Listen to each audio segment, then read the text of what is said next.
ये कहानी 15 साल की जैन नाम की लड़की के ऊपर आधारित है, जिसे 32 साल के एक चाइनीज अंकल से प्यार हो जाता है। उसके बाद ये लोग सुबह शाम खाते पीते बस दिन रात टपाटप करते हैं, लेकिन जैन के घर वालों को सिर्फ पैसों से ही मतलब था। उसके बाद इन लोगों के टपाटप के कार्यक्रम में फुल स्टॉप कब लगता है वो आज की इस वीडियो में हम देखने वाले हैं। मैं जिस मूवी को एक्सप्लेन करने वाला हूँ उसका नाम है द लोवर, जिसे 1992 में रिलीज किया गया था। मूवी के स्टार्टिंग सीन में हम एक बूढ़ी माता को देखते हैं जो हमें लिखकर कुछ बताने की कोशिश कर रही थी, और उसके बाद हम 15 साल की एक जैन नाम की लड़की को देखते हैं जो कि स्कूल जाने वाली एक लड़की है, और वो अपने घर में अपनी माँ और 2 भाई के साथ रहती है। और यहाँ पर जैन की माँ एक टीचर है, लेकिन जैन के बड़े भाई का बिहेव जैन को बिल्कुल भी पसंद नहीं होता, क्योंकि वो हमेशा ईगो में ही बात करता था और वो अपनी छोटे बहन को हमेशा परेशान किया करता था। और ये बात जैन अपनी माँ को बताती है, लेकिन उसकी माँ उसके बड़े भाई को कुछ भी नहीं बोलती। और यहाँ पर जैन अपनी स्कूल की छुट्टी होने की वजह से वो अपने घर पर आई हुई थी, और स्कूल की छुट्टियाँ समाप्त होने के बाद वो लोग स्कूल के लिए वहाँ पर वापस जाने लगते हैं, और उसकी मॉम भी उसके साथ उसे छोड़ने के लिए जाती है। उसके बाद जैन नाव से बाहर निकलकर चीजों को सर्व कर रही थी, तभी उसी दौरान कार में बैठा एक इंसान कार से बाहर निकलकर जैन को ताड़ रहा था, जो कि काफी अमीर और मेड इन चाइनीज था। उसके बाद वो जैन के पास जाता है और उसे सिगरेट ऑफर करता है, लेकिन जैन इस पर उसे मना कर देती है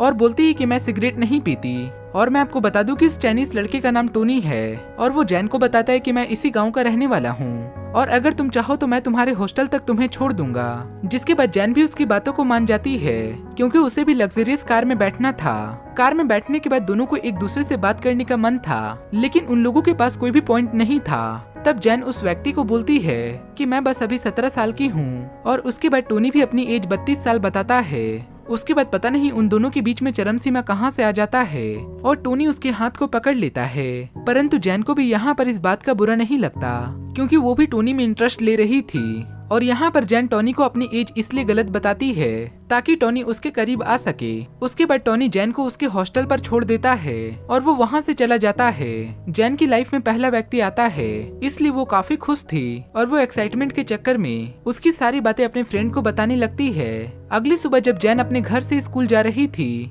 तभी स्कूल के बाहर उसे टोनी की कार नजर आती है, जिसके बाद जैन टोनी का इशारा समझ जाती है और वहाँ पर उसे किस करके वहाँ से चली जाती है। और यहाँ से टोनी के प्यार के बुलबुले फूटने लगते हैं, क्योंकि यहाँ पर टोनी को एक बात क्लियर हो जाती है कि जैन भी उसे अब लाइक करने लगी है। शाम को जैन की स्कूल की छुट्टी होने के बाद जैन टोनी को ढूंढने लगती है, लेकिन टोनी वहाँ पर नहीं होता।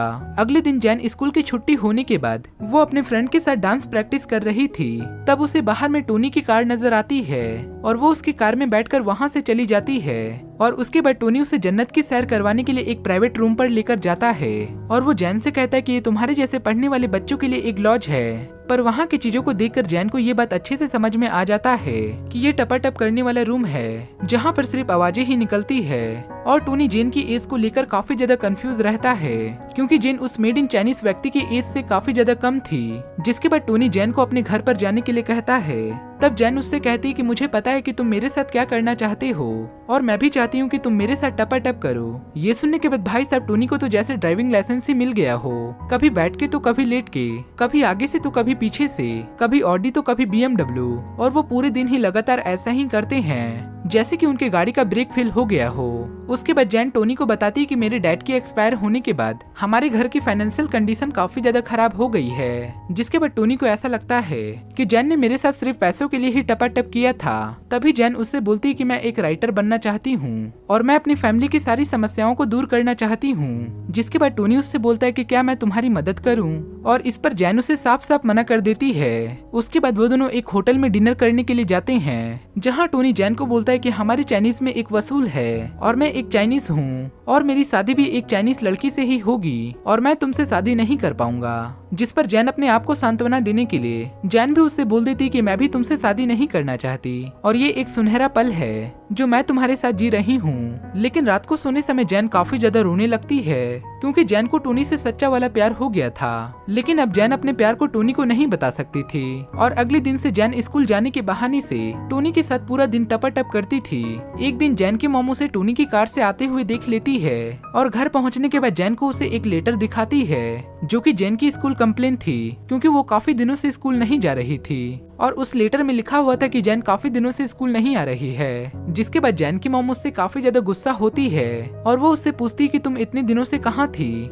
जिस पर वो अपनी मॉम को बताती है कि मेरा एक दोस्त है और वो एक बहुत ही ज्यादा अमीर व्यक्ति है। और ये सुनने के बाद उसके घर वाले भी उसे कुछ भी नहीं बोलते। और यहाँ पर हम लोगों को पता चलता है कि जैन के घर वाले काफी लालची हैं। अगले दिन जैन अपने फैमिली को टोनी से मिलवाने के लिए ले जाती है, जहाँ टोनी भी उसकी फैमिली से बात करता है। परंतु यहाँ पर उसकी फैमिली को टोनी की बातों से घंटा भी फर्क नहीं पड़ता और सारे लोग खाने के पीछे पड़े हुए थे, क्योंकि उन लोगों को सिर्फ टोनी का खाना पीना और हराम पचाना था। लेकिन टोनी इन लोगों के हरकतों को देखकर इनके इरादों के बारे में समझ जाता है और वो इन लोगों को कुछ पैसे दे देता है। अब जैन के घर वालों को टोनी से कोई भी प्रॉब्लम नहीं थी। अब यहाँ पर टोनी जैन के साथ दबाकर टपाटप करता है और उसके बाद जैन एक दिन टोनी से कहती है कि मेरी मॉम को कुछ पैसों की जरूरत है और वो पैसों के लिए उसे मना नहीं करता, क्योंकि टोनी पैसों की वजह से जैन को खोना नहीं चाहता था। और उसके बाद जैन की मॉम तेज बारिश में भी जैन के स्कूल आकर उससे पैसे ले लेती है। अब यहाँ पर जैन की सारी क्लास की लड़कियां उससे दूर रहने लगी थी, क्योंकि सारे लोगों को पता चल चुका था कि जैन कैसी लड़की है। परंतु जैन को भी इस बातों से कोई भी फर्क नहीं पड़ता। और उसके बाद जैन टोनी से कहती कि मुझे आगे की पढ़ाई करने के लिए फ्रांस जाना होगा।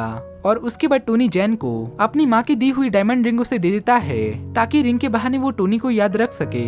उसके बाद टोनी अपने फादर के पास जाकर के जैन के बारे में सारा कुछ बता देता है और बोलता है कि मैं उससे बहुत प्यार करता हूँ और मुझे उसी से शादी करनी है। परंतु यहाँ पर उसके फादर उसे साफ साफ मना कर देते हैं। उसके बाद टोनी अपने फादर की सारी बातों को जैन को बताता है और उससे कहता है कि हम दोनों भागकर शादी कर लेंगे। लेकिन जैन उस व्यक्ति को साफ साफ मना कर देती है, क्योंकि जैन को ऐसा लगता था कि अगर हम दोनों भागकर शादी करें तो उसके फादर उसे जायदाद से बेदखल कर देंगे। उसके बाद जैन के घर आने के बाद उसकी मॉम उसके हाथ में डायमंड रिंग देखती है और उससे कहती कि एक अलमुही तुमने ये कहाँ से लाई, और तभी वो उससे डायमंड रिंग ले लेती है। अगले दिन जैन का अकड़ू भाई किसी काम से बाहर जा रहा था, जिसे देखकर ये दोनों भाई बहन काफी खुश होते हैं, क्योंकि इसका बड़ा भाई बहुत ही चूतिया था, जो कि इन लोगों को काफी ज्यादा परेशान किया करता था। उसके बाद जैन टोनी से मिलने के लिए जाती है, जो कि काफी ज्यादा परेशान था, क्योंकि कुछ दिनों के बाद उसकी शादी होने वाली थी। जिस पर जैन उससे कहती कि तुम्हारी जब तक शादी नहीं हो जाती तब तक मैं तुमसे मिलती रहूंगी और मैं ही तुम्हें दूंगी।